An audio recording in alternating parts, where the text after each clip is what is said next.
மற்றும் ஒரு அண்மை செய்தி. திமுக முன்னாள் அமைச்சர் அனிதா ராதாகிருஷ்ணன் கைது தொடர்பாக எதிர்க்கட்சித் தலைவர் உதயநிதி கண்டனம் ஒன்றை தெரிவித்திருக்கிறார். இது தொடர்பான கூடுதல் விவரங்களை எமது செய்தியாளர் மாணிக்கம் வழங்க கேட்கலாம். வணக்கம் மாணிக்கம், இது தொடர்பான கூடுதல் விவரங்கள். திமுக முன்னாள் அமைச்சர் சட்டமன்ற உறுப்பினர் அனிதா ராதாகிருஷ்ணன் முதலமைச்சர் விஜயை ஒருமையில் அவதூறாக பேசியதாக பதியப்பட்ட வழக்குல இன்று கைது செய்யப்பட்டிருக்கிறார். இந்த கைதுக்கு திமுகவுடைய இளைஞரணி செயலாளர், தமிழ்நாடு சட்டமன்ற எதிர்க்கட்சித் தலைவர் உதயநிதி ஸ்டாலின் தனது கண்டனத்தை சமூக வலைதள பதிவாக வெளியிட்டிருக்கிறார். அந்த பதிவுல முன்னாள் அமைச்சர் அனிதா ராதாகிருஷ்ணன் அவர்களை காவல்துறை கைது செய்வதை வன்மையாக கண்டிப்பதாக குறிப்பிட்டிருக்கிறார்.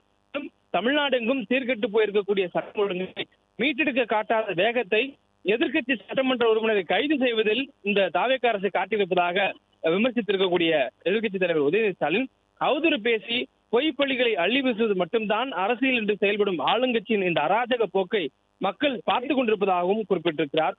மேலும் பொய் வழக்காலும் கைது நடவடிக்கைகளாலும் திமுகவை முடக்கலாம் என்று நினைக்கும் இந்த ரீல்ஸ் அரசின் எண்ணம் ஒருபோதும் நிறைவேறாது என தனது கண்டன பதிவை எதிர்க்கட்சித் தலைவர் உதயநிதி ஸ்டாலின் பதிவு செய்திருக்கிறார்.